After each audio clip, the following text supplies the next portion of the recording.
Welcome to the Industrial Talk Podcast with Scott McKenzie.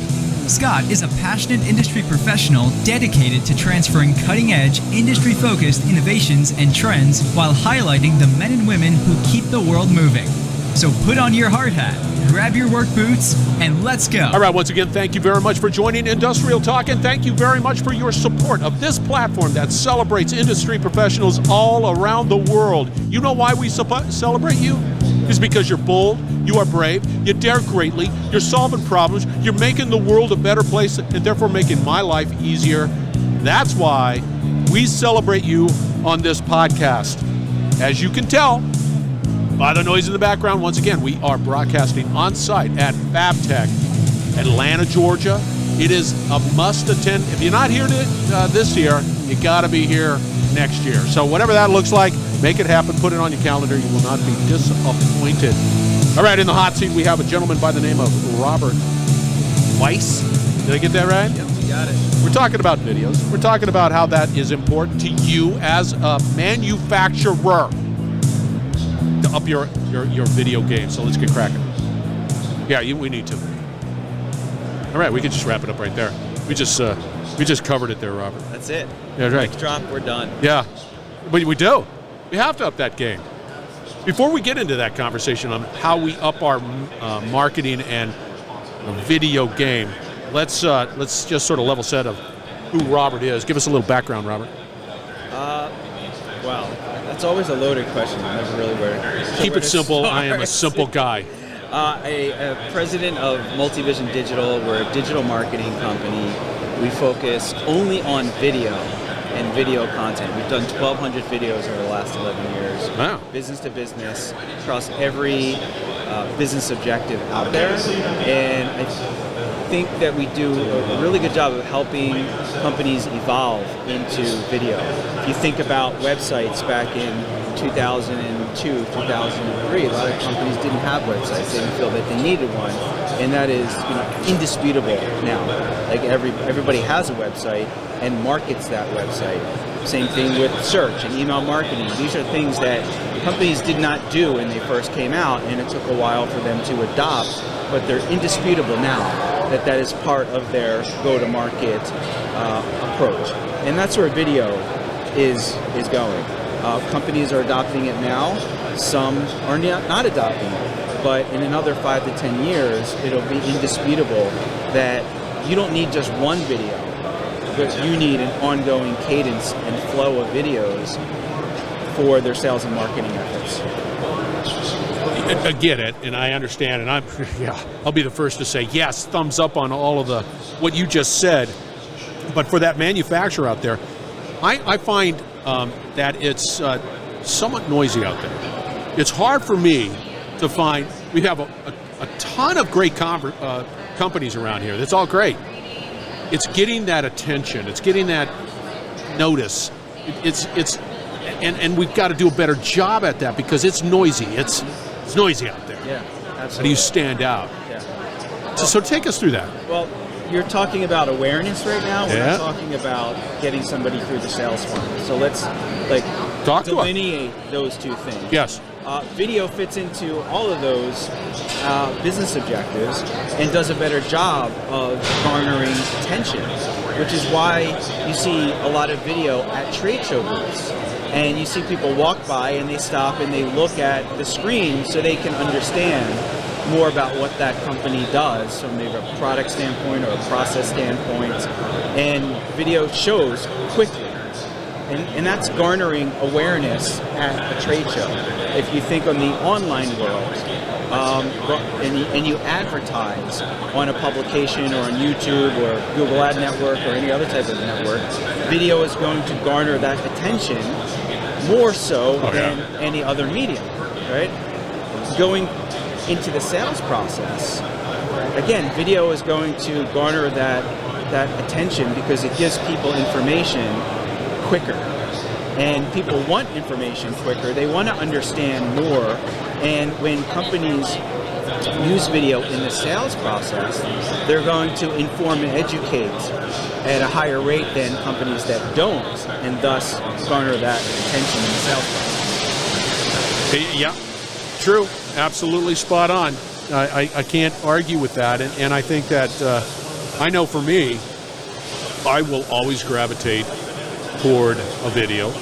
I will always gravitate toward maybe somebody talking as I'm driving, whatever it might be. I have to be honest. I will read, but I will read quickly and just get points. And so I agree with you 100%. If I was a manufacturer or a company that's out here at FABTECH, how do you approach? How do you say, yes, I hear what you're saying, Robert, I want that. What do you do? What's that process look like? Well, for us, the first step is understanding where they're at in their adoption of video. Okay? Do you have any video? Do you have just the trade show video? Are you a little bit more sophisticated and you've got 50 videos, but really don't have a strategy because you've been reactionary with video?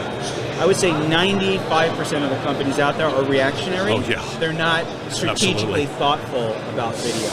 So that's the first stage, right? But they don't even, it's the thoughtfulness, but why? How? What? Where? How? I think that air compressor is great and it's the coolest thing, but nobody, like, how do you do it?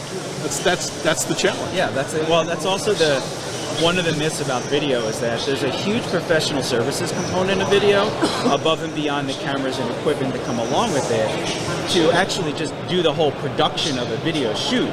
But when you look at these firms, that they have equipment, categories of equipment, use cases, industries that they're in, questions that they're asked about a specific product or product category, that's all great sales content. So how do you approach that and develop a library of content that's sales related?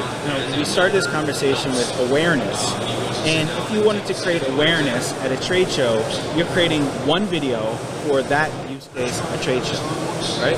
But you have multiple product lines, categories, industries, use cases. You need a whole library of videos, very similar to like brochures on a shelf in the old days, right? Salespeople, after the trade show, they used to go to that brochure shelf, pull out the relevant brochures, put them in the mail and send them, and now it's email, digitally.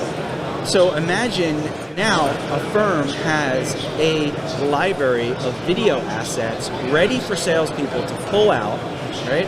That don't have dance music behind them, which most companies do nowadays, but have their technical people explaining things about the products and services that they offer. That's gold.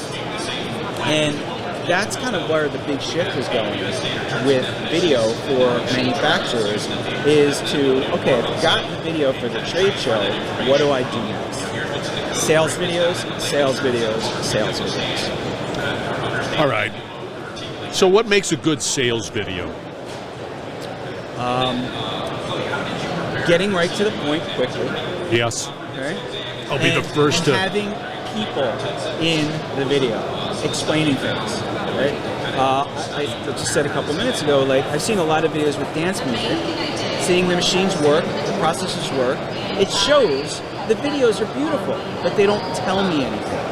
What's happening here at the show? Okay? You have somebody walking up to the booth and having a conversation with somebody, and that technical engineer at that company is explaining, and then that prospect has a question that they answer. That's great sales fodder to put into video format. Again, being thoughtful about that process and creating that library of content. That's where manufacturing companies should be starting. So what happens quite frequently is that you need to be a professional speaker. You need to feel comfortable in front of the camera. You need to whatever, and I've heard those arguments over and over again. And how do you get people that normally just sort of, hey, I'm in manufacturing, I'm passionate about it, begin to speak about that stuff? So here's where the professional services comes in. Right? So part of my job as a producer is to work with the marketing teams to understand what the business objectives are, and really help the technical people be who they are in front of the camera, which is not different from them being here at the show. They don't have a script at the show. They can answer any question that comes out. with somebody standing right in front of them. So with a little bit of preparation in terms of, okay, what are the product benefits? What are the use cases? What are the questions that are asked? We put that on paper before the shoot, but everybody's ready, and then I'm basically going up to them on the location and asking them those questions that they get asked at the trade show. And they respond to me, and that's how we create, right? Really poignant sales material. You stay in their wheelhouse. Yeah. Like you're not going to sit there and say, hey, how about? But and I find people rise to the occasion when you stick to what they know. It's like going to a house. You don't have to lay out they feel comfortable going to a house and having a conversation. It's the same sort of approach, right? It's sort of, hey, easy going, man. It's around a coffee table. And again, we've done 1,200 videos. We've worked with computer engineers to Fortune 500 global CEOs and everybody in between. So part of our skill set is actually helping somebody to be comfortable in front of the camera, to make sure that we get them out. And people buy from people, which is why you want people in your videos. Yeah, no, you're definitely spot on that one. People do, and that whole human connection is vital. Yeah, let's just be real here. This information, what we see here at FABTECH, is a must. We've got to get that message out, and it's got to be delivered in a way that people can consume it. Don't make it hard.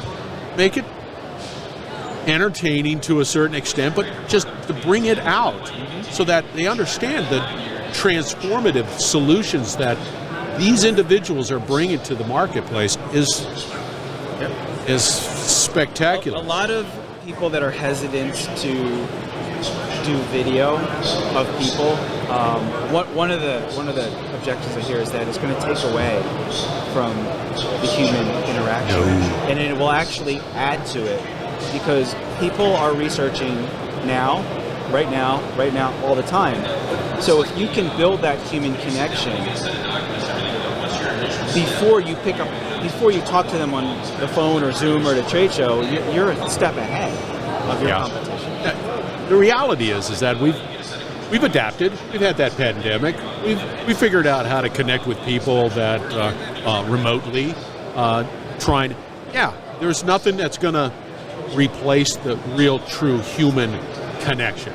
Coming to the trade shows, coming to these events, and meeting the individuals, looking at the solution, whatever, and asking any question whatsoever, doesn't matter, will always be necessary. But I think that the research component associated with many, I do.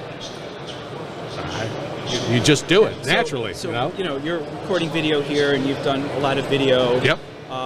Throughout your business. Have you ever heard, hey, I feel like I know you already? I feel like I've met you? Yes.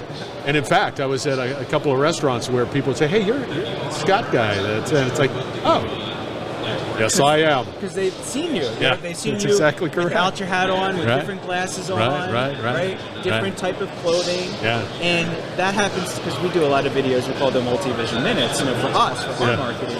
And I've gotten that many times over the years. Like I feel like I've met you before, because they've watched 3 or 4 or 5 videos of me over the span of whatever the buying process is. And that's a good point. I'm telling you, that is a spot on point. How do people get a hold of you? Head over to our website, videoformanufacturing.com, or pick up the phone, old school, 646-319-8609. I wouldn't know how to do that. I would just go to the website and then practice. We were talking about writing a check, and I said, I don't remember how to write a check. I don't know how to like, where do we go? Everything is online. Yeah, no, I hear you. Thank you very much. I really appreciate it, Robert. All right, listeners, we're going to wrap it up on the other side. We're going to have all the contact information for Robert, so fear not. It will be out on industrialtalk.com. Again, last plug for FABTECH, right? If you're not here, don't worry. It's going to be available next year. So put that on your calendar. Be a part of this incredible, If you're in manufacturing, you need to be here. If you're in fabrication, whatever it might be, you need to be here. A lot of people just are trying to find solutions to help them be a better company. So thank you once again for supporting Industrial Talk. We will be right back. You're listening to the Industrial Talk Podcast Network. All right, once again, thank you very much for joining Industrial Talk, and thank you for your continued support. We are building a platform that is truly dedicated to you, industry professionals all around the world, because we need you. And you're making my life easier, and you're making the world a better place. Yeah, take that to the bank. All right, that was Robert, and he has touched upon a great and very important component to what we need to do going forward, especially in the world of industry. You got to put yourself out there. Bottom line, you have a story to tell. You have a story to tell that is important to many. And you might not think so. You might say, hey, I'm in the trenches and, it is what it is. But in industry as a whole, it is changing rapidly in a big, big way. And in a rapidly changing environment, that requires communication. That requires the fact that you need to put yourself out there. And I think Robert was hitting on all cylinders because we need to do that. Again, Industrial Talk. We've got three webinars. Supply chain, quantum computing, which is Web3 maybe, and augmented reality and how it is impacting or potentially impacting industry. And we'll bring on some people that definitely know more than I do. I'm just a conduit of information. But the reality is that, again, if you're not educating, then you're not collaborating, then you're not innovating. So this is where the rubber doggone meets the road, because you need to collaborate. Yes, that's what Industrial Talk is all about. You need to innovate, because that's where you create that business of resilience. Be bold, be brave, dare greatly. I say it all the time. Hang out with Robert and you're going to change the world. We're going to have another great conversation shortly, so stay tuned.